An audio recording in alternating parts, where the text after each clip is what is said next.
people? People. Just call them like, sup, bros. You heard it, folks. Did we start? Yeah. Okay. Welcome to episode 5. What the hell? Why'd you say it so quietly? Welcome to episode 5 of the Bingobongo podcast. Hi, we have a thing. Tell me your name. I'm Bongo. And I'm Bingo. What the? You have to say Bingo first. Nope. I don't give a fuck, bro. He doesn't fuck care. About the rules. You don't care this time. I got 23 likes on my How to Make a Cassette Mixtape video. We're done with that. How many likes did I get on it? You have like 24 now. What up, peeps? This is the cheese video. This is the comfort episode. This is the cheese episode. So this episode, I'm gonna be honest with you. The last episode we did it like a week ago. Like a week to this day. Nope, less than a week because we did it Wednesday. Today's Tuesday. Yep. And we had to edit it in like literally like in one day. Oh yeah. Like I looked at Ashton because he came over that night, and I was like, dude, we have to stay up all night. It was Friday night. We both worked that day. I was like, dude, we have to do it now. There's no other time. And we got some. I feel like that was a great editing process. We had some great moments. Great video. I passed out halfway through the editing. He passed out at like 50 or an hour minutes in. Yeah, like 59 minutes, and we straight up. I was like, I gotta take a rest. And I told him, John, if you fall asleep, I'm gonna edit the rest of the video without you. Yep, and that's what Ashton did. That's what I did. Straight up, he raw dogged it. This is because he went to bed at like 2 a.m. By the way, I stayed up until like 5. I woke up around 4:30, and Ashton was like, "We're almost done." And I was like, Jesus Christ. I looked at the time, and I was like, that's insane. But yeah, I mean, I think it came out pretty well. And your moments that you edited, pretty good. Pretty spot on. Yeah. That was like half and half on the editing for that video. Yeah. I loved some of the moments we edited in that video. But anyways, the point is, what I'm trying to say is, this episode, it's the comfort episode. I'm hungry. We're gonna eat. I was pissed off earlier. No, I'm not. So we're gonna eat. Yeah, we're gonna sheet. You can watch us eat. Because it's the comfort episode. Fuck you. We don't give a fuck what you think. We don't give a fuck. We kind of do, actually. But not that much. Alright. But with that in mind, I don't have anything planned. Here's the thing. What's new? What else is new? That week, that night, that I had to stay up all night editing. Mm-hmm. You remember what happened, right? What happened? You took over Yeah. at like 5 a.m. You told me, Ashton, go to sleep. Yeah. We had to do Father's Day the next day. Mm-hmm, yeah. What happened, bro, after I went to sleep? I went to Wawa. I went out and drove to a gas station. We don't care about that. Here's what Okay. happened. The devil grabbed my leg in my sleep. Fucking Christ. Okay, wait. The devil grabbed my leg in my sleep. I did not. Yeah, I forgot about that. He woke up. This is funny. This must have been like 6. What time was it? You remember? Yeah, it's around 6. It was late. It was late early. So I slept a good amount. So I was like, all right, I'm gonna let the video render. I'm gonna make sure everything's going good. And and then I woke up, and Ashton, like, he's like moving around. He's tossing and turning, and I look at him, and he goes, why me? Why me? What's going on? What? This can't be happening. And he was like yelling, why? Like, why me? And as he was grabbing his leg, and I was like, what is happening? And I gave him right here. Check that out. I was handing him a water bottle, and he was like, fuck you, I don't need this. And he took it. The devil woke me up. The devil grabbed my leg in my sleep. It was a screaming, searing pain, the worst pain ever. For no reason. It was bullshit. Total bullshit. Yeah. And then something else happened to you also. What else happened to me? Didn't you had pain again? Did I? Right? Oh, the whole day. I was like limping. Yeah, you had like he was like a sick dog. Limping. I was limping. It hurt. Yeah. For no reason. It was bullshit. And Ashton was like, I feel better now. And then like 2 minutes later, he'd be like, I don't feel better. Just like pain. Or do you feel better now? Oh yeah. You feel good? It was just that day. Okay, that's weird. You must have slept wrong. How do you sleep wrong? It doesn't. Pinched a nerve? I don't know. We also did charcuterie night. So yes, okay, that's another thing we did. Me and my girlfriend, we wanted to Producer Carter, We wanted to have like a wine and cheese night because we think we're sophisticated. Because that's a sophisticated thing people do. This is not that good. The pizza? Mm-hmm. Yeah, it's old pizza. It's like 4 days old. Yeah. Anyways, we thought we were fancy, so we bought some wine. It wasn't on the fridge. It was just on the floor. What, the wine? Pizza. It's been on the floor for 4 days. Yeah, he just found it outside a garbage can. It wasn't even in the garbage can. It was like it fell out of the garbage can. It wasn't in a bag or on a plate, nothing, just on the ground. Yeah, and he was like, ooh, lunchtime. And then we took it home and microwaved it. No. It's not that good. But anyways, during charcuterie night, we brought a bunch of friends over. I was really tired from the day. And so I kind of fell asleep. I woke up, everybody was shit-faced. Including Ashton. Not everybody was shit-faced. A few people were shit-faced. A few people were like kind of drunk. And one person was really shit-faced. Yeah. And everyone else was like maybe a little drunk. Like cuss words wasn't drunk. Cuss words wasn't drunk. Cuss words wasn't drunk. Should we be saying these names? Well, cuss words. Cuss words. Gotcha. Cuss words I don't think was drunk. I think it was just cuss words. She was not drunk either. She was like a little high. I drank a little bit, but I slept it off. So I think there was only one shit-faced person. Oh, cuss words was a little bit, but honestly not that much. Yeah. Not really that much at all. But I wake up, and I just think it's funny. It's like we wanted to be sophisticated, right? We wanted to have like a nice cheese and wine night. I didn't want that. I knew there were gonna be drinks there. I knew what was happening. Yeah, it became just a party, and it was fun. Essentially I was like I had to wake up at like 6:30 in the morning that next day. So I was like, two things. One, we got to clean this shit up. I was like the dad. I was like, all right, guys, fun's over. And then two, I just went to bed like early. You don't remember anything? I remember things. I don't remember that. You telling us to fuck off? Not fuck off. I told you guys to clean up. I don't remember that. Yeah. Anyways, tastes better. My humongous dong of a Mountain Dew. It's to scale. This tastes better in a can, dude. I'm sorry. It's too late. It's too late. It's too late to apologize. Also, we didn't talk about the olive oil challenge, which John still has to do. Oh shit, you're right. Hey guys, this is Jonathan from the future. I didn't do that. No. If anything, I'll do the olive oil challenge. I'll do it another time. Who gives a fuck? I'm not doing that. So, let's show you a few clips of the olive oil challenge. I'm gonna describe it for you real quick. Orion, my friend Orion, he's like, all right guys, time to do the olive oil challenge. Welcome to the olive oil challenge. I nominate John, Carter, and Ashton Martin. And she would kill me.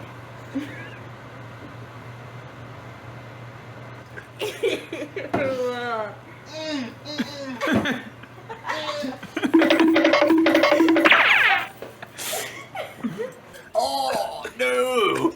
No! Oh, no! Gets the bottle, slams it down, and starts gagging and runs to the bathroom, Scooby-Doo style. And he's all throwing up and stuff in the bathroom. I'm like, okay, well, and it's like, well, he nominated me and you and Carter, so it's my turn. Welcome to the olive oil challenge. I nominate Lily Pierce, Liv Atkins, and Cats. Let's do it.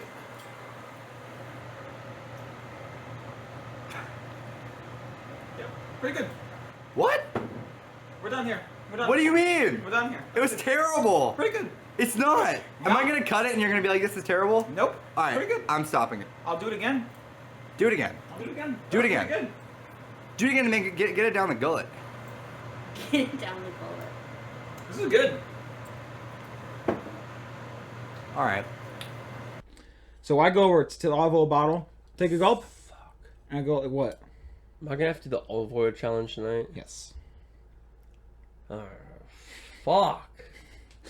But here's what when I do it, I just take a gulp. I'm like, Whatever. pretty good, Whatever. pretty good. That's what I said. And you did it again. You did it like twice. I did like 3 or 4 times. That's. I'll do it again tonight. It's easy. It's an And I'll easy do show. it again. But everyone else who did it hated it. Orion's girlfriend did it.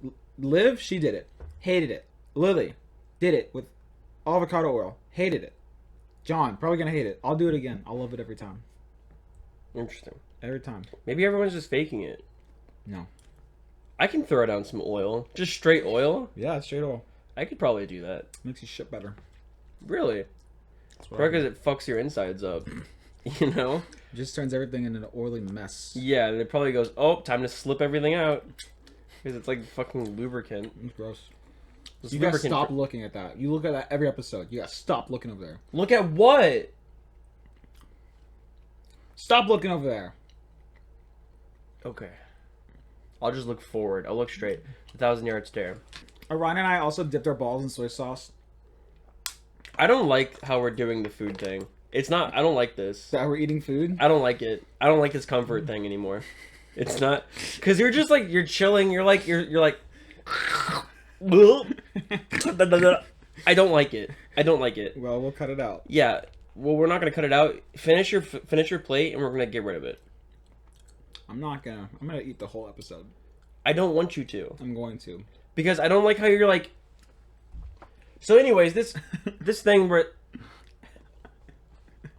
this thing that happened where I got fucked. It's like, no. I did some of my I hate that.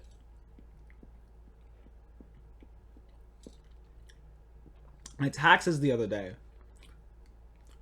I fucking hate that. I don't like this. This is bad. And then I decided, Ashton- you know what? I think I'll just keep committing tax fraud. Okay.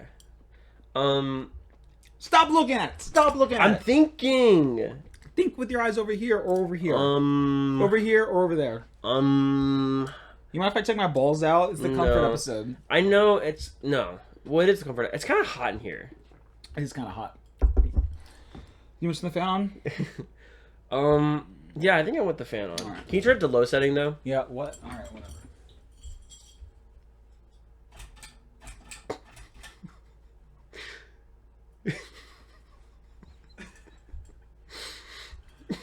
Let's get back to the topic at hand. Anyways, Men's perfume. men's perfume, Is there such a thing? cologne.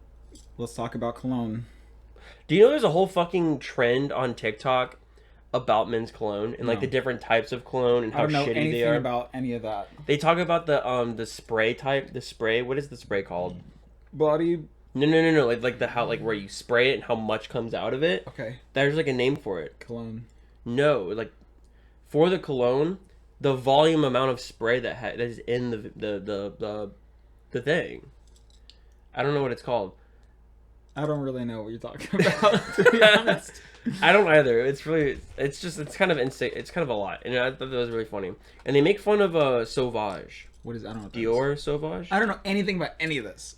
It's all in the. It's all a part of TikTok. You know cologne- I'm not on TikTok, right? It's cologne talk. I I'm think not it's- on TikTok. I'm not really either. How do you know then? Do you have TikTok on your phone? I do. But Then you're the enemy. But I watched it months ago. This is so bad. Oh my god, this is so bad. Don't eat it then. Oh. Dang, episode 5. Look how far we've come. Oh. Ashton's just eating on camera. Look how burnt that is. Look how burnt that is. Oh. Throw it away. Ashton, please I'm not throwing it away. I'm hungry. Okay. I'm a want poor my, boy. You want my food? Why is this a spoon? Fuck that. I said the exact same thing in my head. I was like, why did I fucking grab a spoon? This is fucking dumb. It's not a spoon thing to eat. It's a fork thing. I get it. Now I understand. You know, and just look at it. Because it's like, I think it's an ADHD thing, maybe. I love how we fucking cut to it. Anyways, what was I talking about? I don't remember. I gotta slurp this thing down. I gotta suck this thing. This is so bad. Yeah, I don't even think you should eat it. Oh. God. Oh. Why don't we talk about how I'm in nowhere?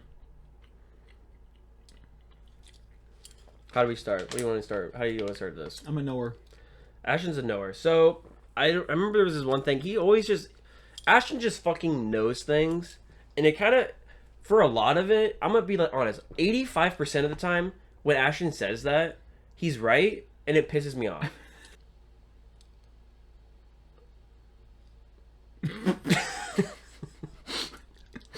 What? I don't What? remember. It was in a video. Oh, it's for the Drew Barrymore. For Kate Hudson. Forget Hudson. That was a pretty recent example.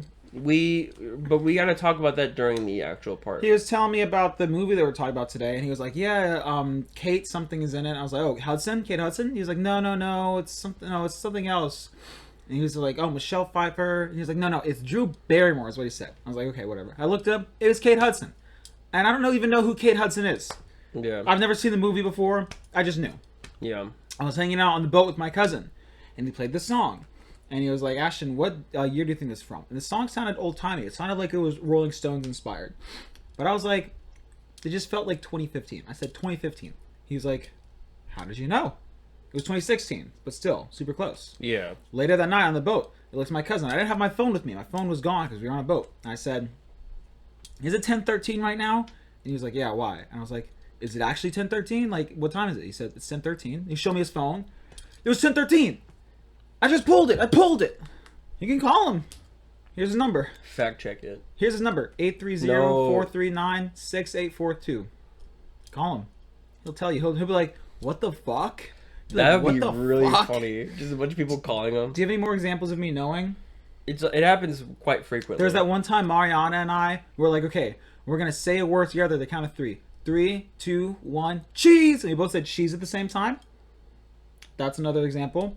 There's also Mariana does Jinx, you owe me everything you own. And there's one time we said something and they both said, "Jinx, you owe me everything you own. Jinx, you owe me everything you own. Jinx, you owe me everything you own. Jinx, you owe me a Coke." And she busts out laughing because we both said, "Jinx, you owe me a Coke" at the same time. And she busts out laughing and then I said, "Jinx, you owe me everything you own." And I won. Because I'm just a knower. I just know. Speaking of knowing, because talking about me being a knower, the other day I went and had lunch with Carter and her friend Katrina, and I've never met Katrina before, but we're sitting in the bagel shop in downtown waiting, and I see this woman walk up, and I go, "Oh, that's Katrina, that's her walking up," and Carter's like, you have no way of knowing that that's Katrina, you have no way of knowing, and I'm like, "Nope, I have a feeling that's her." So Carter turns and looks, and she goes, "How the fuck did you know? How did you know that was Katrina?" Anyway, so Katrina gets there and sits down, and we're talking, and I tell her that I'm a knower, because I'm a knower. And I tell her that, and she's like, okay, fine, you're a knower. What number? Let's do what number I'm thinking of. I'm like, sure. Think of a number 1 through 10. And Katrina, what does Katrina say? So Katrina says, you're gonna have to talk like a Muppet now. Are you ready? So Do you not want to do this? you have to do No, it. I'm trying. You have to do it. So Katrina says, "I'm gonna think of a number 1 through 50, and you have to guess it." I'm like, fine, I'll do that. Ashton's a fucking asshole because he knows he is a knower, but I can't even talk about it. I'll say more later. And she goes 3, 2, 1. I didn't know she was gonna do 3, 2, 1, but she goes 3, 2, 1, and we both say 37. And I got it. I got the number she was thinking of 1 through 50. 37. Ashton is so arrogant because he knows the power he has. Pancake. I also got a tattoo the other day. It's on my ribcage right below my armpit, so obviously I don't want to show that, but we can probably pop up a picture of it right here. It's actually a matching tattoo with my mother. She got the tattoo a couple weeks ago, and she told me she was gonna get it. It's a tattoo for my late uncle, and once she told me she was getting a tattoo for my late uncle, my favorite person in the world, I said, "Okay, whatever you get, I'm gonna get also." I got that the other day. Carter took me to a local tattoo store, and I got it done. And it really didn't hurt that much, even though it was on my ribs. I feel pretty good about it. I feel really good. It's a really nice design. You can see there. There's the outline of Alabama. There's a poppy. That's my uncle's flower, and then his initials JWW, John William Wilsberg III. Yeah, I feel pretty good about it. John, anything to add? No, it was a beautiful moment. You know what I'm gonna do? I'm gonna take them off. No, I'm taking them off. don't take the fucking Take pants my off. pants off. Carter's gonna John, get don't back look. in I'm here. taking my dick out too. Don't Okay? take your Taking dick my out. dick. Why are you taking I'm your not. dick I'm out? not. I'm just gonna You just know. Also, moving on. move right along. Back to the cheese. When we went to a grocery store, a very expensive grocery store. Oh, the cheese man. We went to a grocery store that was a very fancy grocery store to get called the Wegmans. cheese. Wegmans, yeah. And Ashton and I walked away, but Ashton, You abandoned me. yeah, he essentially was like, he was overwhelmed with the amount of cheese that was there. I didn't know what fucking cheese to get. Yeah. For this fancy cheese party Yeah. that I ended up Cheese party. Anyways, he talked about. So he walks up to this guy. It's right. He walks up to this guy. Ew. It was like spicy. Probably because of the crushed pepper flakes. Bro, what? Because I put it on the pizza. Bro, what the hell is wrong with you? Stop. This is the second episode in a row. Third episode. Anyways, he got a cheese guy. Cheese guy told him everything. It was crazy. He abided by the cheese man's rules. This guy walked up to me. He had a kid on his front. He had a kid. He just had a bunch of kids all around him. I was like, hey, do you know anything about cheese?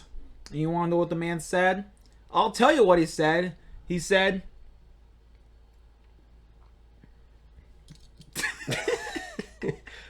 Anyways, he said, I know a little. He said, I know a little. And he proceeds to tell me everything about cheese. He told me this one's pretty good. He told me this one is really good. He told me to get this one. It's the one I got. It was $10 for like a little rectangle of cheese. That's a lot. It was a lot of money. And then I was like, okay, thanks, cheese man. And I walked away. I met up with John and Carter. And I told him about the cheese man, the cheese lord. He told me the cheese lore. Yeah. And then the guy who walks past us, and I'm like, hey, I got the cheese, the white white cheddar. And he goes, oh. And I was like, what meat should I pair with this? And he said, oh, yeah, he said lots of things. But what he ended up saying was, you gotta get the Serrano ham to pair with your white American cheese. That's what he said. Let's see if he was right. It was not bad. I'm pretty sure anything could pair with anything. It was good. No, I paired everything, remember? Where I was like, I'm just gonna pair everything. So I would like take a bite of cheese and then take a bite of like the chicken from the local chicken store. Be like, well, this pairs pretty well. And then I tried cheese with the chicken. Be like, oh. And he was putting like hard cider with it too. I was mixing cider with chicken. I would do wine. He was and pairing cheese. everything with everything. I was pairing everything with everything. Most pairings sucked, by the way. But the Serrano ham with the white cheddar, it was pretty good. It was good. Also, he knew what he was talking about. Also, hard cider with chicken tenders, also pretty good. Interesting. Would never have thought And that. what I did, by the way, I didn't just take a bite of that and chew it up and swallow and then have the cider. I took a bite of the chicken and then put the cider in my mouth and like let it dissolve together. And then let it and like chewed it together so it's soaked up. But the chicken with wine, very bad. Ashton, you have to understand how that sounds like drunk behavior. I wasn't even that drunk. That sounds like drunk behavior. I guess so. That's just the type of shit I'd be doing sober. Mm-hmm. Cheese. What's that? What's that noise?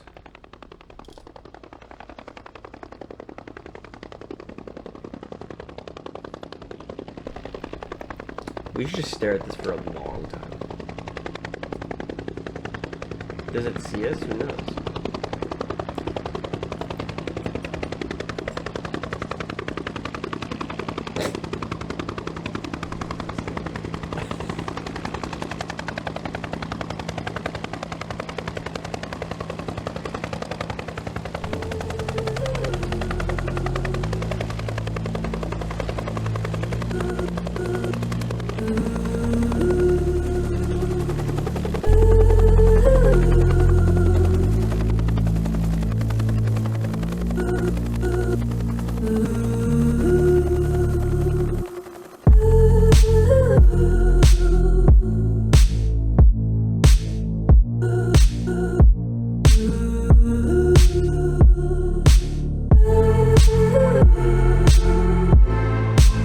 What grain of rice is your favorite rice?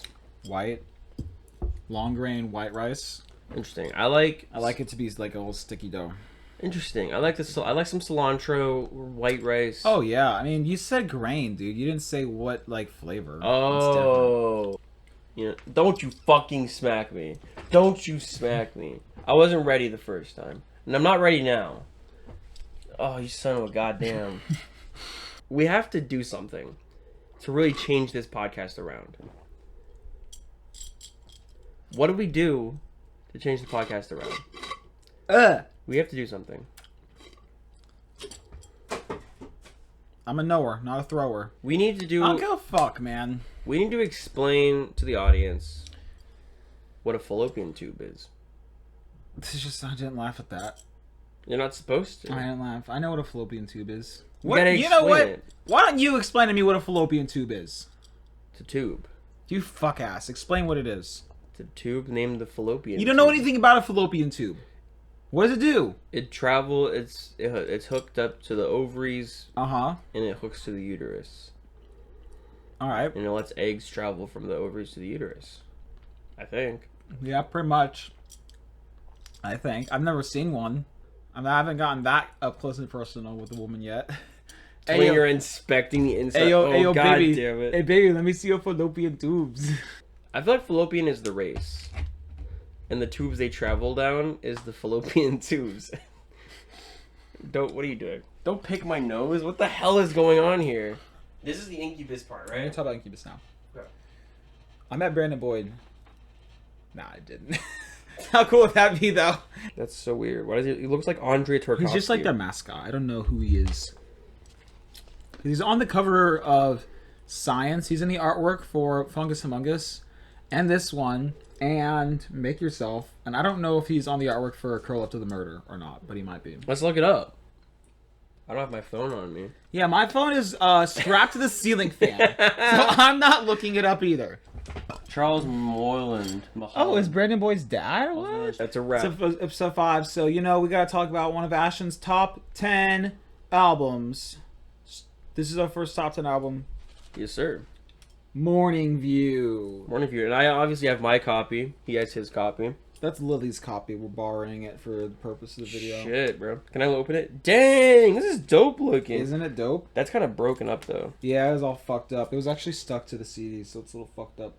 I love this. I like the way it looks a lot. Thing with me, though, I did not finish the album all the way through. You didn't even really listen to it. I really didn't, because I just didn't have time. Incubus. Let's talk about Morning View. The 4th album by Incubus. Interesting, okay. My favorite album by Incubus. Gotcha. This album came out in 2001. You couldn't make this post 9/11. Incubus, their first album, Fungus Among Us, released in 1985, was like a funk metal album. Okay. And their second album was pretty similar, Science. But then Science had a little bit more of like alternative rock in there. And then Make Yourself, their third album, released in 1999, was their first really big album, and it was mostly alternative rock. With such hits as Drive and Pardon Me, which you would probably recognize. And they kept the alternative rock train rolling with their 4th album, Morning View, although they added a little bit more exploration of different genres and sounds and diversity into it. The three biggest songs in this album were probably Nice to Know You, Wish You Were Here, and I guess Warning and Are You In. Those are all really popular. Wish You Were Here is probably the most popular song from the album. Morning View is probably their most... Experimental. Morning View is definitely their most... Morning View is a great fucking record. It's my 7th favorite album of all time. I like it a lot. I like the album artwork. What the hell is that? It's the album artwork. They took this picture on like the of like the beach where they were staying when they were recording the album, and Morning View was, I think, either the name of the house or the name of the street that they were staying on. And it's just like a really pretty cover art. It's one of my favorite cover arts ever. It's literally just a kind of a beautiful looking beach, and then they went ahead and threw the name of the band and the name of the album on there, which is fine. Yeah, great framing of the photography. It's just a beautiful album. So let's go ahead and talk about it. This is one of those albums, kind of like Wall of Eyes. It's going to be like the Fiona Apple album, When the Pawn has the conflicts, he thinks like a king. When he knows there's the blows, when he goes to the fight, and to win the whole thing, before he enters the ring, there's nobody to bow in your mind is your might. So when you go solo, you hold your own hand. Remember that depth is as good as a fight. See if you know where you stand, you know where to land, and you fall. It won't matter because you know they're right. Is much more of a like lyrics album. Like I'm focusing on the lyrics. Wall of Eyes was like a music album. Like I'm listening to the instrumentation. Kind of grows. Lyric album. This one, more of a music album. More of a like, I'm going to talk about the instrumentation. Although all these albums have really great lyrics, for sure. It's just like, what am I going to focus on today? It's going to be the instrumentation. Yeah.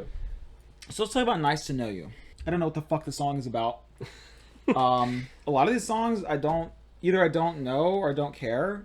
Some of them are like pretty easy though. Like, Wish You Were Here. That's pretty fucking easy. Nice to Know You, I don't really exactly know. Here's what it feels like. When the song is opening up, and it's the first song of the album, it kind of feels like you're winding down a river, down this kind of beautiful, really atmospheric, maybe jungle. And you're just winding and winding, And then as the instrumentation picks up, it's like you turn a corner and suddenly there's a waterfall, and there's an oasis, and there's trees, and there's all these animals, and you're just in this crazy place. And the music kind of slows down for a second, and then it drops, and you drop down the waterfall, and everything's happening at once, and it's just huge. It's just a crazy, gigantic, momentous opening to a really great album, and that's what that first song feels like. Then there's circles, some more great instrumentation, some kind of interesting words on that song. You saw me lost in treading water. I looked pathetic. I looked as helpless as a stinger without a bee. I love that line. I always love the line. I looked as helpless as a stinger without a bee. That's just like kind of backwards, it's kind of cute. So some of what John said is what I think is believably close to what the album is, especially with themes about karma. Karma is a big theme of the song. There's also certainly things about relationships, leaving relationships, moving on to bigger and better things, leaving things in rear view. The next song on the album is "Wish You Were Here." It's probably the most popular song. He's so menacing, just standing there. He's just standing there, menacing. I'm like a producer. Like, you say one fucked up thing, I'm a shotgun you. "Wish You Were Here," biggest single from the album. Really great song. You know what? I know somebody who probably has something to say about it. Lily, get in here. We should hold hands for this segment. So Ashton, thank you for having me on the podcast. Of course, Lily. It's always great to have you. I think this song is about missing somebody, wishing they were there. It's a very astute observation. And it's also about the beach, the ocean. Sure, a little bit. I think most of this album is about the ocean. This could take place on an ocean for sure. Yes. Don't make me noise. Yeah, Jonathan. Don't make noise. Sorry, Jonathan's back there. That's producer Jonathan. Producer Jonathan. I'm the new co-host. We killed him. Yeah, I'm Lily. I'm the co-host. Lily's the new co-host. Anyways, let go of my hand. Okay. God damn it. God damn it. It's got some really nice symbolism, right? It opens with him on the beach. He's laying on the sand. He talks about how the sky looks and stuff. So it's really pretty visually speaking, but most of the instrumentation is pretty basic. It's kind of just like the single. It's a nice romantic song, but there's nothing like extraordinary to say about it. Yeah. I do have a thing about this album, and I want to talk to you about this album, just to hear your thoughts about it. I understand when it comes to an album and instrumentation and the way it's set up, a lot of it's going to sound very similar. Sure. Because that's a point of an album, is to be conceptually the same. But I feel like a lot of... Always. True. But I feel like a lot of these songs, they do sound extremely similar. What are your thoughts on that? My thoughts on that are that you can't differentiate Alice in Chains and Nirvana. So that doesn't mean anything to me when you say that they sound similar. Because this is one of the most diverse songs that Incubus has diverse albums ever made. We got the songs caught. on this album all sound so different, We just got caught. Yeah, Carter just walked in and saw what's happening. Producer Carter just walked in, and now I'm a little embarrassed. He's me. Cooper, get out of here. Cooper, come here, buddy. The dog. Come here, Cooper. Oh wait, did you see what I did? It's the dog. Come here, Cooper. Carter, look, they're twins now. Oh, we're gonna get footage of my tattoo. Oh my god. Make sure he doesn't grab anything. Wait, Make sure he doesn't. He has something in his mouth. He has something in his mouth. Cooper. The scene where you're talking about, That's like, mine. oh, I don't want to take my shirt off, so I'm gonna put a picture up on screen. You're shirtless. Your tattoo is very clearly out, but we put a picture of that shitty tattoo on screen. All right, Ashton, we should finish. Ashton, we gotta finish. Just let him get it out of the system. This is just a. Just let him get it out of the system. We could be using this magic for episode 6, but we're stuck on 5. Think about that. God, y'all are so fucking. You could have brought the harmonica out on 6. And that could have been the harmonica episode. We'll still use it in 6. Happy Pride Month. What? Ashton, hear me out. Why does every song on this album sound the same? So they don't all sound the same, John. This is like the most diverse Incubus album ever. In fact, I'd say basically every song on this album sounds so unique that it's crazy. A lot of them certainly have similarities, but it's not like Make Yourself. It's not like, all the songs are exactly the same. They're just radio pop songs. Especially, by the way, good segue into the next song, especially Just a Phase. Just a Phase is probably the most unique song on the album, and it's actually the very next song. So let's talk about that right now. Just a Phase. That's great. You're actually so right. It's about Just a Phase. And let me ask you something, John. Does any other song on the album sound like Just a Phase? No. You're so right. You're a knower. Well, this is different than knowing. This isn't knowing. This is more like... Understanding. I guess. My favorite definitely is Just the Phase. Really? Because that's the one that stands out the most to me. Song 4. Now, Just a Phase opens with a loop sample that goes like. How do you explain it? It does feel mechanical. And then the guitar comes in, and it's like this really kind of slow. It's not exactly that, but Yeah. and it starts out really slow. There's like 2 minutes of instrumentation before Brandon Boyd even starts to sing, but he's doing like lots of vocalizations. And Brandon Boyd's vocals are definitely an instrument on the album, right? Just like Tom York's vocals on Wall of Eyes, Brandon Boyd uses his vocals as like not a fifth instrument, but like like a fifth instrument, I guess you could say. There's more than 5 instruments on the record, but anyways, instrumentally, it's just a really great song. And then the lyrics of the song are also really interesting. Mm-hmm. Let's look at some of the words real quick. My favorite part of when it comes to like the using of the lyrics is when he goes he's about to, you expect him to scream a part, but it goes like it cuts. Oh yeah, it's like it's just a. I am bottled fizzy water, and you are shaking me up. You are a fingernail running down the chalkboard I thought I left in 3rd grade. Now my only consolation is that this could not last forever, even though you're singing and thinking how well you've got it made. And then he says, and then the chorus is, who are you, and when will you be through? Yeah, it's just a phase. It will be over soon. Yeah, it's just a phase. It will be over soon. Yeah, it's just a... And you think he's going to yell, and he just says, phase. And it goes back to the... Yeah, you expect a big moment there, but it kind of like... It's like he's like holding it in so hard. He's like... It's like, yeah, it's just a phase. And he calms down for a second. Yeah, but then the instrumentation goes back in, and it's just kind of contemplation, and he comes back, and he says some more words. Call it woman's intuition, but I think I'm onto something here. Temporaryism has been the black plague in the Jesus of our age, and I notice that I sound opinionated, maybe biased, and quite possibly jaded, but sooner than later they'll be throwing quarters at you on stage. And there's a chorus again. Who are you? When will you be through? It's just a phase. Yeah, it will be over soon. Yeah, it's just a... And then he finally lets go of all that energy that's building up for the whole, 5 minutes. And he screams, phase, and I'm waiting for it to be over too. And he just starts going, vocalizing, and the instrumentation's going crazy, and it's going crazy, and then everything kind of dies down. And it ends with that same loop that it started with, that same little... Yeah. That little thing. Yeah, it's very unique, I would say. Definitely the best song on the album. Instrumentation-wise, I think my favorite is probably Blood on the Ground. 11 a.m. Nice to know you. That's a different song? So that's the name of the song, Jonathan. The name of the song is Nice to Know You. I thought it was Lily. Who am I? Who am I? Who am I? Who am I? Who? Why am I shirtless? I'm indecent on camera. My titties. My dick is out! But let's talk about 11 a.m. real quick. We were listening to that recently. We did listen to that on the way home just now. 11 a.m. is the 5th song on the album. Another really great one. I've been listening to this one a lot lately. I used to kind of sleep on it, but I think it's really good for sure. 11 a.m. is kind of just a song all about that feeling when you're laying in bed, contemplating, thinking about things, but not doing things, and just wasting away. Brandon Boyd, or the narrator, I should say, is kind of stuck on somebody, maybe a girl.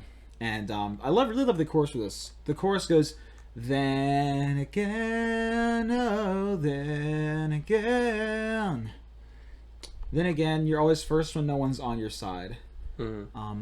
Just kind of really nice. And just the fact that the chorus is him saying, then again, because he's just overthinking things. The song's all about just being stuck in your own thought. And it's called 11 a.m. because he's stuck in his bed until 11 a.m. or even longer. He's just stuck in his bed all day just thinking about things. Yeah, because 11 a.m. is like a time where you're still kind of in the morning, but like people are up. People are up doing things, but you're not like him. You're stuck. That was me the other day. I woke up at 2 p.m. the other day. Yeah. I was like, this is me. Yeah. 11 a.m. Another great song. I just love that you go from Just a Phase to 11 a.m. to Blood on the Ground. Another really good one. Have you listened to this one? Oh, you're missing out. Yeah. Oh, you're missing out. We gotta listen to it later. We just listened to it. For the most part, my CD player fritzed the fuck out. I'm pissed off. We'll fix it. We'll check it out in a minute. We'll check it out in a little bit. I'm pissed off. I'm sorry. I'm gonna eat my Serrano. Eat your Serrano ham. Have some white American cheddar. Eat your dirt pizza. I'm not eating my dirt pizza. Oh, you just got the cheese on me, you fuck ass. Where'd it go? Blood on the Ground's a great song. Great Yeah. wordplay. My favorite wordplay on the album. It's hard. It's heavy. I love it. It's on my Mhm. Drive Mix 6. I have like Drive Mix CDs in my car. It's great. Instrumentally, it's super. It's not like necessarily heavy, but it's just like up, and it's hardcore. It's badass, and it's awesome. Lyrically, also sweet. Uses really cool symbolism, really cool imagery. The song is really just all about hating somebody so much that you'd rather bite your tongue off than talk to them. Because if you do talk to them, you're gonna beat the shit out of them. It's so good. The song opens with, "I don't want to talk to you anymore. I'm afraid of what I might say. I bite my tongue every time you come around, because blood in my mouth beats blood on the ground." It's just super good. Super, super sweet song. That's so dope. Let's talk about the seventh song of the album, Mexico. Oh, Christ. Oh, God. Oh, jeez. Not the cheese. Mexico's pretty good. It's the weakest song on the album. It's just a pretty typical acoustic song that's like, you better be better to me or I'm going to move all the way to Mexico. That's just how it goes. Okay. You could see me reaching, so why couldn't you have met me halfway? You could see me bleeding and you would not put pressure on the wound. You only think about yourself. You only think about yourself. You better bend before I go on the next train to Mexico. It's not even a bad song. It's just an acoustic-driven song. And it's about being in a relationship with someone who isn't so good, who's so bad to you, just doesn't care about you, that you're going to go all the way to Mexico to get away from them. And it's pretty typical. It's a pretty typical song. It's a pissed off episode. Last episode was pissed off. It's a comfort episode. Is this supposed to be the comfort episode? Mexico's a fine song. I don't have anything to say about Mexico. We're going to talk about Echo. We forgot Warning. We're going to talk about Warning. Warning's a nice song. It's about an old lady who wakes up and she's like, I'll go live your life to the fullest because I didn't. And then she dies or something. I don't know. It's all about living your best life and being spontaneous and free and stuff. And it's actually really cool. It's really just all about loving yourself and loving life and living life to the fullest. And it's a great message, Warning. And it's also just a super instrumentally cool song. A lot of the songs are really just great instrumentally. Because it's one of those Incubus songs that's just like flowy. I don't know what they're doing, but it's just flowy, you know? You know what I mean? She woke up in the morning. She knew that her life had passed her by. She called out a warning. Don't ever let life pass you by. It's a great song. They're all great songs. Mm-hmm. I love this album a lot. It doesn't seem like it because I don't have a lot to say about it. But I've been listening to this album for a long time. This album has been in my life longer than most. Yeah, let's talk about why it affects you so much. Well, this was one of the first albums that I listened to all the way through. Back when I was mostly listening to Spotify, like playlists and stuff, I knew like a couple of Incubus songs, but my dad was listening to this album. He was listening to like Blood on the Ground, like 5 or 6 years ago, when I first started to really get into music. Yeah. And he was playing for me. He was like, yeah, all the songs of the album are really good. So I was like, okay. And I listened to their this album and Make Yourself and just really liked both of them a lot. And they're the first two albums that I like really liked. And those two albums were in my top 10 for forever. Like, I first made my list like 5 years ago, maybe, something like that. And there were like maybe 20 albums on my list back then. And these two albums were on that list way back then. And they're still up there now. Make Yourself is not quite as high as it used to be, but it's still in like the top 30 or 40. Morning View is still in the top 10. There have been times that it's gone down, but it's back up. It's in the top 10. It's where it belongs. It belongs in the top 10, truly. It's been there forever. That's cool. I just have always loved these songs. They're just great songs. I'm so used to them now that like I don't have a whole lot to say about them, but they're great songs. I just love these songs. They sound really good. They make me feel good. That's cool. It's almost like one of those defining things where it's like this defined my taste. Kind of, yeah. And it almost like it and it's like there's movies that have like defined who I am in terms of my taste for movies. And it's like Eternal Sunshine or like Her. Like those movies they stick with me. And like they've been on my mind since I was like 13. So I get like they kind of like you kind of take them for granted a little bit. Yeah. But then when you truly think about it, you're like, yeah, this is true. There's quality to it that makes me appreciate music or film as a whole in an entirely different way. So I totally understand that for sure. I've been there. This is some of the best music I've ever heard. That's great. I'm glad Great stuff. Yeah, I'm really upset that I didn't really get to listen to it. Fine. But I've heard it sounds good. Echo's another cute little song. It's kind of like "I Miss You" from Make Yourself. They don't know what that is, but it's just another cute little romantic song. It's just like la da da da da da da. Echo is a really nice kind of romantic song. There's something about the way you move. I see your mouth in slow motion when you sing. More subtle than something someone contrives. Your movements echo that I have seen the real thing. So what the song Echo is really just about it's a little cute romance song, but it's also towards the end there what he's saying is basically when I watch you sing, I can just tell that you're a really genuine human being, right? That's just all he's saying. This girl or this guy or whoever, probably a girl, is just such a real genuine person. He can feel it in the way that they sing. And that's why it's called Echo. That's a really great cute little romantic song. Could you show me, dear, something I've not seen, something infinitely interesting? It's just a nice, cute little romantic song. It's pleasant to the ears. What's there to say about it, right? It's beautiful. It's a beautiful song. Yeah. All these songs are just like, they just give a good vibe. That's what I can say about them. After Echoes, Have You Ever? Have You Ever is basically just like a walk a mile in my shoes type of song. And it's a heavier song. I guess it's maybe the heaviest song on the album. Oh yeah, the chorus is Have you ever tried to step in my shoes? Have you ever tried to balance that beam? It's basically just like, my life ain't so hard. If you were to walk a mile in my shoes, you'll see they're not quite as soft as they seem. Not quite as soft as they seem. Have you ever? Another great song. Then there's RUN. Has some kind of neat songs. When Seafoam Green is in fashion is one of the lyrics of the song. It's nice. It's another kind of wavy, dreamy kind of song, just like Echo, kind of like Warning. Another really popular song from the album. RUN is just super, super calm and atmospheric, kind of funky. This is some great music to play when you're fucking, or maybe at a party, or maybe at a fuck party, like an orgy. That'd be a great song to play. Super great song. It's just real chill. It's a double entendre. It's describing it, or it's a girl asking if a guy's in. The double entendre is RUN, like, hey, do you dig it? Like, are you coming to the party, right? Are you in? Are you coming? But it's also like, are you in? Like, are you inside? Yeah. Are you? Because I can't feel you. Because your penis is small. I don't know about that. I don't know if that's the meaning. If his penis is supposed to be small necessarily. Are you in? Because I'm not feeling anything. I'm not feeling it. We're done. Could be something people think it might be about some sort of orgy type thing. Could be just like, are you in? Like, do you dig it? Right? My take would be, is it in? When Seafoam Green is in fashion. Uh-oh, it slipped out. Is it in again? It's nice. It's like nice. Throwing a hot dog down the hallway. Orion's gonna love that one. And then there's Under My Umbrella, another great song. Isn't that a Rihanna song? It's not. Your dad said the same thing. I showed him the album. He said, "Oh, I know that one." I said, "No." He said that? Yeah. I know that song. He said, "No, you don't know that one." I was like, "No, I think you're thinking of the Rihanna song." He's like, "Oh yeah."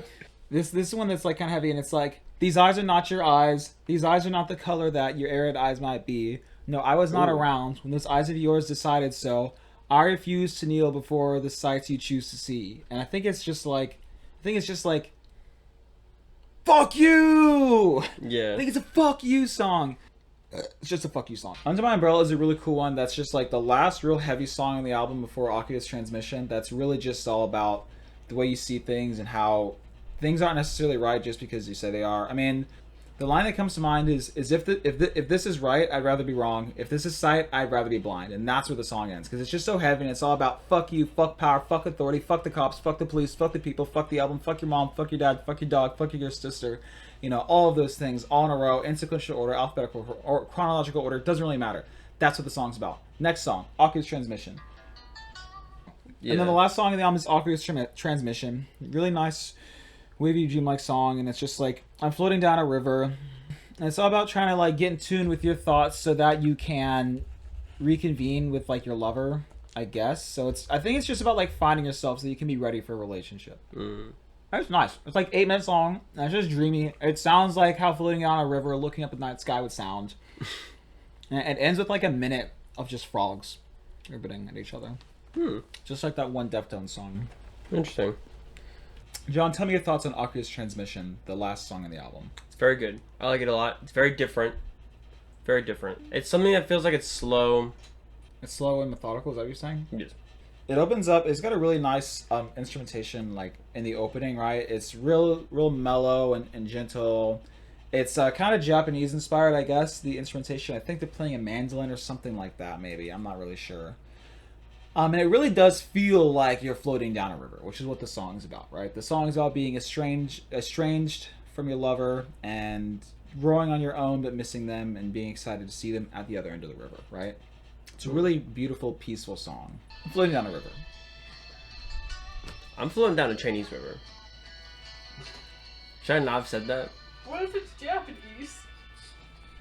I think it is Japanese, by the way, because the artwork of the album is most definitely Japanese inspired. Asshole. Like the fish, the koi fish. That's so fucking Japanese. What the hell is wrong with you two?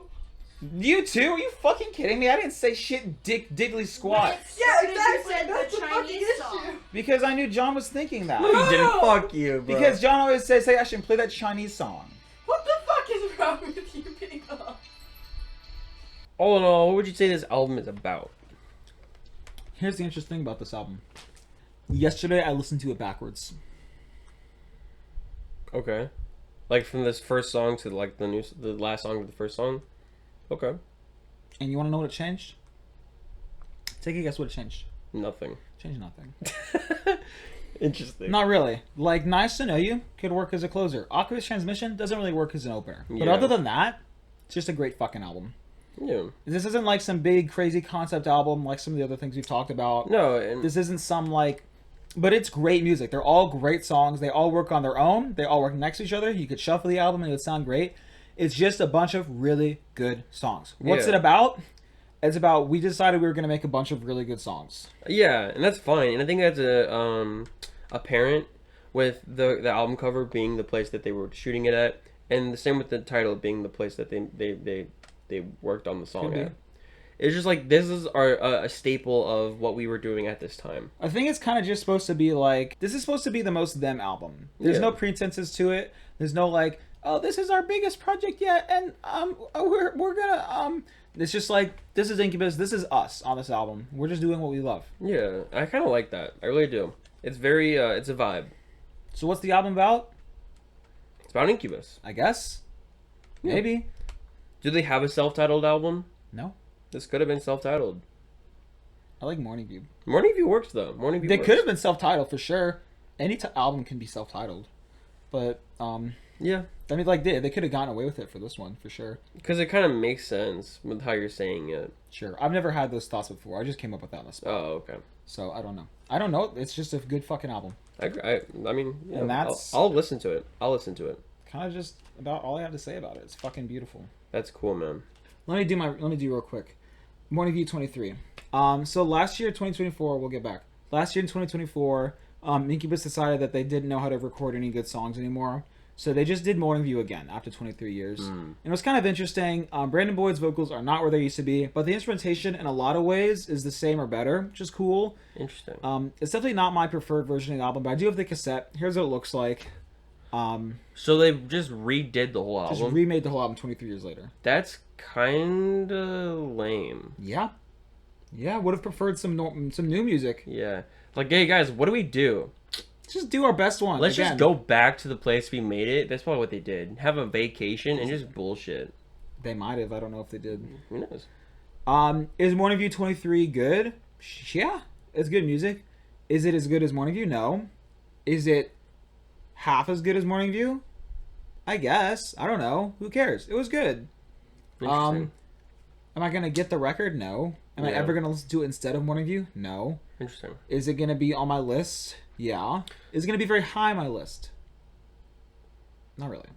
It's almost like Morning View is so good, and it's almost like the Disney live action remake of it. Kind of. It's like, here's the thing. The Disney live action, maybe it looks nicer, maybe. Yeah. If you're lucky. But it's kind of like that soul isn't there as it used to be.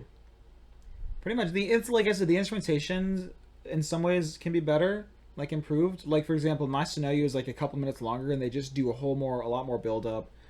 Just a phase, and 11 a.m. has some more instrumentation that's kind of interesting, but the vocals, Brandon Boyd just doing some weird things with his vocals. Not as good. It's not as good. Yeah. We talked about last episode. We recommended a movie called Almost Famous. The reason why I recommended it is because I was like, what? I was thinking about. I was listening to some music. I was like,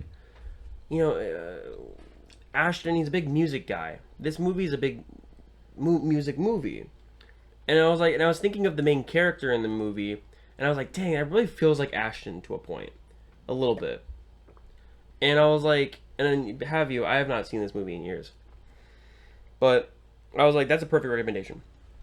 So, Almost Famous came out in 2000, the year 2000, stars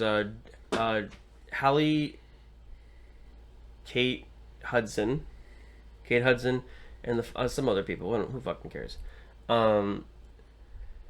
It's about a kid. Who directed it?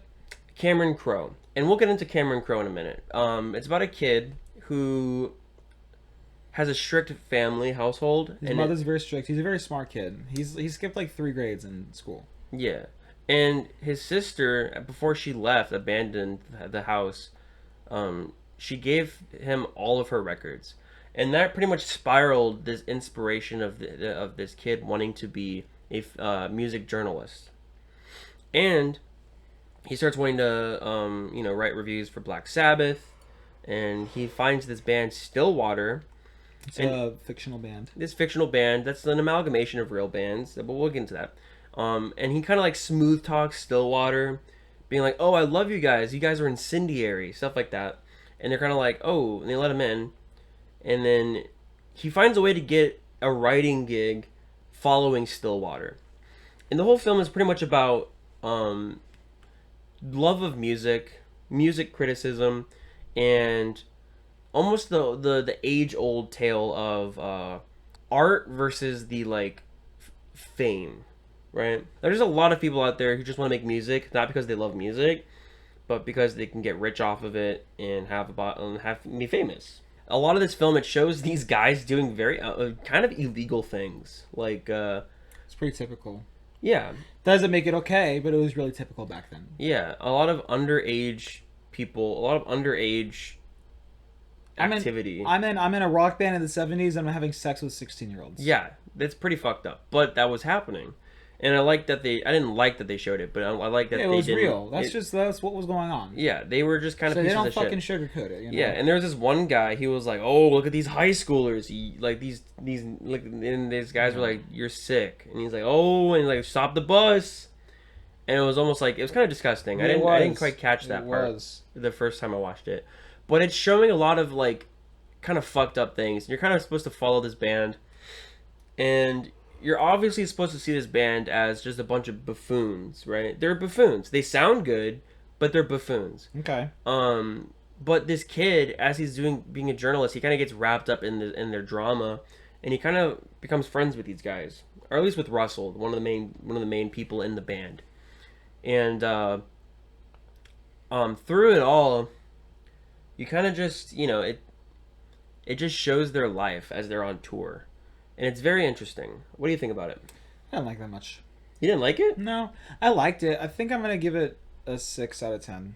I was going to say 7, but I talked to Carter a little bit. I'm going 6. Interesting. Which is less than what I gave to Shadow of the Hedgehog. I think it's a better movie than Shadow of the Hedgehog, but I would watch Shadow of the Hedgehog again before I watch this again. Yeah, there are some problems with There's it. some cool things. I guess the one thing that sticks out to me the most is the Russell's character, I guess. Mm-hmm. He's kind of complex, I guess. I like that he's not just a total asshole, and he's not just totally awesome either. He's complex. I kind of like how he's also just a kid, kind of like our main character, in that he doesn't really know what he's wanting. He doesn't really know what he's doing.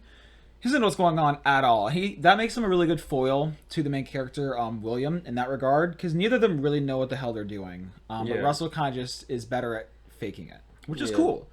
And he's falling apart in his own way, and he's having his own kind of crisis. Like when he's standing on the roof, he doesn't really know what's going on. He's just doing what other people tell him to do. Yeah. And he wants his own things. He wants his own life and stuff. And then at the end, when he gets put with William, he's made to go see William. I like how he's not just an asshole character. He's like, "Oh man, the kid's house, fuck this," and he leaves. You can tell he actually kind of cares about this kid. Yeah. Because he goes in there and he's like, hey buddy. He could have just fucking left. Yeah. But he goes in the room and he's like, "Hey buddy, let's do that interview Yeah. or whatever. Well, yeah, he just wanted to talk to apologize and kind of just like, And he makes things right too yeah, with the magazine. yeah. There's a point where this kid's goal was to always hit and tear this band apart. What the fuck? I don't know if that was always his goal. I think that from the I beginning, really don't think that was his goal. He wanted to be friends with those guys. He kept saying he wanted to be friends with them. He wanted to like Russell. I honestly feel like the kid had intentions of being extremely critical to the band from the very beginning. I don't. And I feel like the reason why he got in, he wanted to get in to see Black Sabbath. Yeah. But he used the band to kind of smooth talk their way into it. He was like, hey, he knew all their names because obviously he's a big music guy. He knows these people. Like, he knows their music. He knows the right words to say to get them to be like, hey, we like you. You don't think he likes the band Stillwater? He might, but that's not the point. The point is He 100% actually adores this band. He has like a ton of their posters on his wall. And he didn't put those up after he met them. He already had those up on his wall. He liked this band when he saw them. And he's like, oh, look, it's this band that I actually really like. He got to meet the band members. He actually really likes those guys. They have those details. He has the poster up on his wall. Okay. Yeah. He likes the band. He has to like the band then. Yeah, I agree. He like I will, Not to shit on your thing, but like there's evidence. yeah. But I honestly feel But like we can't see into the kid's mind. Yeah. So that's it's whatever. But my mindset is He does like the band though. How I took the film is that this kid always was going to be critical. Just cynical. But I think it's a cool detail that I like about the film. Another thing I like about this film is because I quite like this film. Yeah. I like that there's a lot of energy in certain editing choices, in certain camera work. It's not a terribly shot film. Some of the shots are very average looking. Pretty typical. Pretty typical. There were looking. some cool shots. There were some great shots. One shot was when this guy was grabbing potato chips and throwing them at the bus. That was cool. I kind of like said out loud, "That's a cool shot." The I like New York that. City skyline. When he's chasing the airplane. And there's this one scene where he's about to get fucked by the girls. I don't know why I said it like that. He was looking the shots of his eyes. Yeah, he was going to be deflowered. Yeah, okay. With the eyes, with the two of them, with him and Penny Lane. Yeah, those eyes. That was a great shot. That was actually really good. I liked how they did that. I like how his eyes get super dilated when he's looking at her. And you can just tell that he adores this chick. And then she said bye, and then he kind of like looks away. No, but then his eyes become undilated. They go back to normal. Did you notice that? No. His eyes become undilated. They go back to normal because he's no longer looking at the chick that he adores. Yeah. Well, he looks. Which is really I cool. noticed that he looks at her with want, desire, and then he looks away. Like that's like it's not Yeah. that the desire is gone, but that moment is gone. He never gets. And then he has sex with 3 chicks. Okay. He's deflowered by some groupies. Yeah, it's a very weird. There's a lot of weird things in this film. I mean, it's kind of just like it's rock and roll, man. Yeah, but a big thing about this film that I want to talk about is that this shit is inspired by true events. That's what I hear. But overall, I want to before I talk into that, I want to get to the end. There's a thing more that I liked about it: the sound design. Yeah. One thing I loved about the film, and especially with the sound design, is that when they are actually doing the live music, it doesn't, because like you know how sometimes music it sounds like in a studio. You can obviously tell it's in a studio. We listened to it on a nice surround sound speakers. It sounded like we were not listening to a studio. We were listening to the actual echoes of the room in the live venue concert. Like the bass hitting you and stuff. Yeah, it sounded like it was actually coming from a concert. That was good. I was like, that sounds good. That was good. Yeah, and actually they put a lot of effort into that. And It's I like 6.5 now because you reminded me about that. Yeah, and every concert sounds like that in the song, and I like that. Sounds good. Yeah, characters have great. There's great character moments, great character arcs with characters, like with the sister. I would say Zooey Deschanel, she had some bad acting moments, especially near the end when she was talking to him or to William, like at the airport. Did she? Yeah, I feel like that was some bad acting. I like how the movie ends because a big story point is that he's always trying to get this interview with Russell, but he's never giving in. He's never budging. He's always trying to avoid him. And then the end of the movie, when everything is kind of like brought up, all the emotions are out, all the honesty is out. He's like, let's get that interview. Not for the paper, just as two humans, you know? Why do we like music? Why do you like music? And that's one of the main things I like about this movie is that obviously it has a passion for the arts, music especially, music mostly, but it has a passion for art, and not just art, but critical analysis and analyzing art, right? Does it do a good job actually analyzing art? Not really. It's kind of surface level, to be It honest. doesn't. Let's get real here. The movie doesn't say anything. Is it a movie? Yeah. Does the movie actually say anything of substance about art or music? No. It's all kind of just like surface level. Art is of the soul and of the yearning and stuff. Like it doesn't say anything new or interesting. I think what it does show is like it's just fine, but it's just typical. yeah. I think what I'm trying to say is, I guess, is I love that the kid is passionate, obviously, about art. Sure. But what he discovers is kind of the dirty part of it all, right? The dudes who drink booze and have sex with underage people, and Yeah. all of that. The groupies, the band-aids, if you will, like, and just the partying of it all. Like, there's this great scene where he stops and stares at in the hallway these two people in a room playing a song, almost getting ready, like to perform maybe, or just playing music, And just staring at each other. just playing music. And he's like, I love that. And then Penny drags him away and brings him to a party, almost as if that's a good analysis of, or that's a good moment of just explaining what the movie is, right? Like, this kid is brought into a world that's new to him because he was a sheltered kid, but it rips away art from the fame of it all, right? Exploiting the fame and losing what true art is, right? Which is why I think Almost Famous is a great name for the movie, you know? So, I don't know. But anyways, I like the movie a lot. I'm giving this a light 7 out of 10, close to a 6. It bounces between a 6 or a 7. The reason why I gave it a 7 this time, a bit higher, is because the last time I watched this movie, I watched the like 2 hour and 40-minute cut, and I was like, this movie sucks. I'm gonna give it a heavy 6. Yeah. Close to 7, but I don't give a fuck. Yeah, this movie, I was like, this movie kinda is too long, and it's because the pacing of the director's cut's not good. The pacing of the regular cut isn't even like it's fine. Yeah, it's not a bad movie. the pacing of the regular cut is a little long. A too. Complete Unknown was a lot better. A Complete Unknown. Was at least 2 points better. A Complete Unknown, I think I gave a 6. It was at least an 8. Not for me. I mean, just even the music itself was just better. Yeah.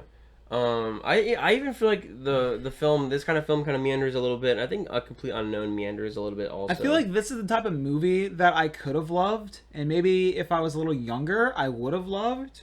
Yeah. But I'm older and more dead inside, and I just don't like it as much. I just it sucks. I feel like there's a point in my life where I would have loved this movie. That is how the first time I watched this movie was like when I was like 14, 13, and I loved it. I absolutely loved it. Like a solid, I would give it like an 8 or a 9. But as I got older, it does get more shallow for me. So that's why, because we're both dying. yeah. So that's why I'm closer to a 6 and a 7 nowadays. I did like the movie though. There's a lot of good elements to this film. But now I want to talk about Cameron Crowe, the director. And by the way, I just want to say, an Ashton 6 and a John 6 are very different. Yeah, Ashton rates things highly. So And Ashton 6 is like, this was almost bad. This was boring. I didn't like it that much. A John 6 or a John 7 is like, this is pretty damn good. Remember, he gave Shadow a 3. yeah, I gave Shadow a 7. yes. Right? Just keep that in mind. And we liked it a similar amount. We liked that movie a similar amount. But every movie is different. You have to understand that. I base and rate every movie. I at least try to base and rate movies differently every time. What are its strengths? What are its weaknesses? Yeah, this movie doesn't do a great job trying to tell what it's trying to say, but it's fun. It has the energy. It knows what, and it's trying to at least say something, and it tries to have at least some character moments that are good. Yeah, sure. So I give it like a 7 or a 6. Will it go down? Probably. Giving it a 6. But yeah, I liked it. I mean, every time I've seen this movie, except for the 2 hour and fucking 50 minute one, I've enjoyed it. I've enjoyed my time. But other than that, Cameron Crowe, the director, this film is based off of events in his life where he was writing for the Rolling Stones, and he was following the Stillwater is like an amalgamation of bands that he followed. I think some of it was Led Zeppelin. Most of it was one that's called the something Brothers. Albin Brothers. The Allman Brothers. Allman Brothers, something like that. I don't remember. The All Band Brothers or something. All like band. I don't know. Yeah, it's something like that. Some band in the 70s. Sounds like it. Yeah, and the one scene where the guy jumps off into the pool, that actually happened in real life. You can just tell there's a bit more of a soul in this film because of that. This isn't just, oh, let's make a movie. This is a person like showing piece of his life, and you can feel that. I felt a little bit of soul. Yeah, the thing is, Cameron Crowe. I'm just gonna be honest. Based off of the movies he's made, he's just probably not a good director. Yeah. What else has he made? We Bought a Zoo. What else did he make? Some 80s films, like Jerry Maguire and like, I think, like another one other film. He directed some episodes of a TV show. Nothing that stands out. There was some soul. I gotta agree with you. I think there was. Okay, there's probably more soul in the movie than in A Complete Unknown, to be fair. Sure. But I like The Complete Unknown better. Yeah. I mean, actually, I like them similar. Let's get real here. Yeah, it doesn't. I mean, they're different films. One's a biopic. This one's more of a. I just like Dylan's music a lot. Bob Dylan, yeah. Yeah, and I like the vibe and the music in this film too. Sure. I pleasantly liked it. I've seen this film a few times though, but I still over every rewatch I like it similarly. It doesn't go down in ratings for me. I thought you would like it more because it's just like because it's obviously it has like a music lover's interest, right? And you're obviously a person who loves music, so I was like, I thought you would be like, not in love with the film, but I thought you would like it more than I did. Have enjoyed watching it. Here's the thing about music movies. So many music movies kind of get to the point where they're just like, music is all about love and like freeing your mind and your soul, and they're just using kind of buzzwords. They don't ever say anything about music. Mm-hmm. Could I write a movie where I actually say something about music? Probably not. It's probably hard. Yeah. But here's the thing. They don't say anything about music. So I don't fucking care. I think if anything, it says more about how mediocre bands that kind of get popular abuse their fame. That's what this film is trying to say more of. Maybe. I mean, people... The thing is, this band is supposed to represent, like, bands that were popular at the time. They're not supposed to be, like, a mediocre band. This is supposed to be, like, a good band. Or at least a band that's about to propel into fame. Basically. That's where they started. Yeah. I mean, I enjoyed my time. Will I forget about it soon? Maybe. But that's the type of movie that this is. Like, I forget about it and then come back to it a couple years later, watch it again, and enjoy it. I got tickets to see Nine Inch Nails in September. Dang, let's talk about that. This boy, funny story. He was on his phone one night. He was over here at my place, and he was like, "Ooh, I'm about to make a bad decision." And I was like, "What are you talking about?" And then he was like, "I'm gonna go. Nine Inch Nails is playing," and that's pretty exciting because if you don't know Ashton, he fucking loves Nine Inch Nails. It's like, I don't know if it's your favorite band, but it's one of your favorite bands. It's his favorite band. So the fact that you're able to watch it or go see them is pretty exciting. And this could be like their last big concert. Probably won't be their last time they go live, but this could be like the last big concert. Not that Trent Reznor's old, but he's in his like 50s now at least. Yeah. So it's just like they might not go. I feel like they're gonna go hard this time, and they might not go as hard next time. Maybe. You know what I mean? Like, is Mick Jagger still going hard? Maybe Does not. Mick Jagger still tour? I don't know. Maybe not. Mick Jagger is, I think, in a wheelchair. I don't think Mick Jagger tours anymore. I guess I'm excited. I don't know. I don't really get excited anymore about things. Oh, speaking of not getting excited about things, I got the Wall of Ice cassette. I think I talked about it probably in episode 3. Mm-hmm. How I wanted the cassette and I just didn't get it, and how it was super rare. If you didn't hear it then, you're hearing it now. I finally got it. The Wall of Eyes. It's very expensive. I wish I was more excited about it. What do you mean?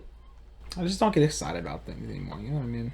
Like when I got you the projector, and you're like, dude, I'm so excited. Like, how are you feeling? And I was like, I don't really care. And you were like, yeah, I don't really care either. You remember that? Yeah, I do. It's like, it's nice to have the projector. That, yes. It's nice to have this thing. Am I like? Do I feel anything though? No. I feel like I was more stressed putting the projector like up because of how expensive it was. Do you feel anything? Like in general? No. Do you feel like excited about the projector? Do you feel anything in regards to it? Do you feel anything? I like it. Yeah, you like it. I like Obviously, this. I like movies. I like this too, but I don't feel anything about it. Do I you? don't wake up every morning and kiss it or anything like I just that. don't feel anything about They're just things. it. Yeah, I guess it's just. It's just material things. At the end of the day, what matters? I guess I feel things about people. Yeah, I get it's just excited about things. people. Like, we're collectors, obviously. I collect movies and all that. There's gotten to a point where I just get so many movies. Like, there's a movie coming in the mail, like, and probably it's already here. But I just don't feel anymore about those things, you know? Like, I love getting movies, and it's fun and exciting to get movies, because I just... Fun fact. Is it right here? Yeah, it should be. That's not the right movie. I don't know where I put it. Oh, I put it right here. over there. God fuck. You got it. That's Donnie Darko. It's right behind. It's right below it. Not that one. Yeah, I want to show this one off. I just got the new Fargo in 4K. I thought you were gonna. Yeah, Fargo. Yeah, what is that? It's 12 Monkeys. That's not... Yeah.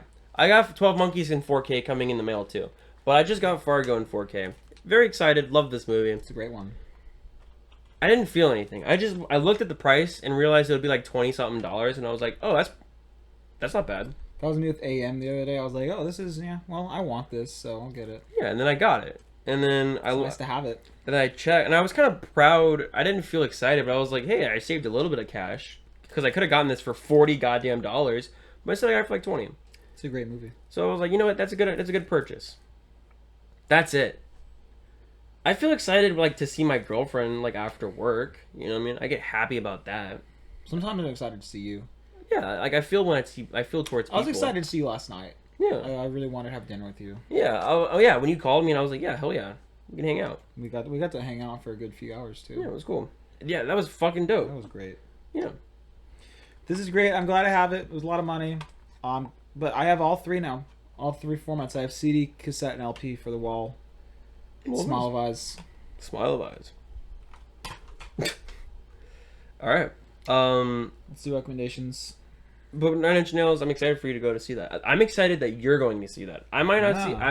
I might not. We don't know if John's coming or not yet with the schedule. It's Yeah, just yeah. the whole thing. But at the end of the day, I'm excited that you're seeing it. That's cool. So the next week's next podcast episode recommendation is going to be 12 Monkeys. Okay. It's not going to be that one. I'm going to watch the 4K of it, which isn't here yet. But 12 Monkeys, it's a fun. I've only seen it like once. Fucking loved it. Once. Yeah, I fucking loved it. Can't wait to rewatch it in 4K. Terry Gilliam, obviously, 1995. I don't know who that is. Terry Gilliam's the director. Okay. I'm excited to watch it. Yep, I'm excited for that. I thought that was 4. It was 5? 95, Okay. yeah. 1995. For episode 6, I'm recommending Train by Train, released in 1998. It's their first album. It's a good album. Kind of sexual, too. Some parts. A little bit, maybe. Not really. Alright. I got my phone fixed, which is nice. It's spinning around still. Fucking hell. But I was supposed to meet my friend today, and then he wasn't able to hang out. What else? My CD player wasn't working, and that's just annoying It's and just, stuff. yeah, just a lot of bummer shit So, going on. it was cool. John's making maybe my least favorite meal for dinner. Hot I dogs. gotta do that in an hour from now. I hate hot dogs. Ever since I found the bone in a hot dog as a child, Ew. really don't like hot dogs. I'm sorry to hear that. What the fuck? What the fuck? My big titties are out. What the fuck? What the fuck? Where did we come from? Didn't you just have a different shirt on? Any shirt at all? I don't understand. You had the Spider-Man shirt on, and I had my Deftones shirt on, Who are you? and this was turned the other way. In case you didn't notice. What's my name? I thought you were Peter.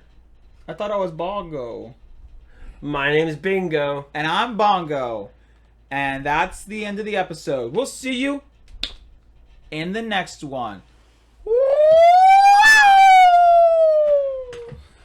And I'm more autistic than that one, right? Alright.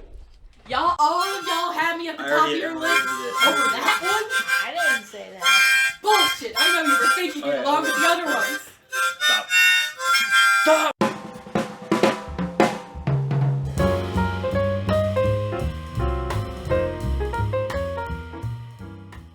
How long have we been going? Like an hour and 40 minutes, probably. We're gonna have to cut all. Yeah, hour and 40. It's Yep. exactly an hour and 40. Hour and 41. Hour and 41. You heard that on video, guys. Ashton's a goddamn nowhere. I literally just know. I mean, what's... Alright, I'm turning this off. So there I was, balls deep in a porcupine, and that's when I realized this is. Yep. You, I'm Sorry. Balls even a pork, but I can cut in there. can't just say. Yes, I can. And I'll be like, me too. Yeah, That's John how I was there am. too. You can't just say Bob. Oh wait. Oh, we can get us in frame. Holy crap. Okay. Holy shit. We're gonna be in frame, dude. Holy shit. Holy shit, dude. Let me just use a shit ton of tape. Yeah, it's $1. Who gives a fuck? I'm just gonna use a shit ton of tape, John. Dude, I'm gonna break my fan. I'm gonna break my phone. I just got it fixed. That's gonna be ridiculous. No, and me, and I'll just do like I'll just say bullshit. We'll splice the bullshit in it with your conversation. And while I'm talking, you're just like stone face, as if it's obviously cutted. Because it'll cut for me going like. And I'm like, yeah.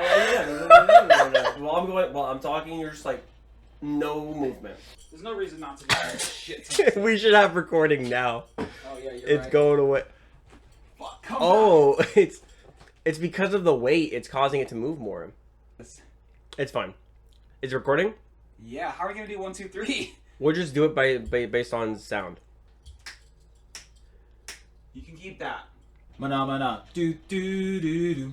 Mana mana do do do. Mana mana do do do do do do do do do do do do do. Mana mana do do do do do. Do do do do. Do do do do do do do do do do. We gotta wait for episode 6. That was really good. We gotta wait for episode Harmonica 6. freestyle. We gotta wait for episode It's 6. a really big thing. That's him what going, she said. Alright. All right. End it. Are you in?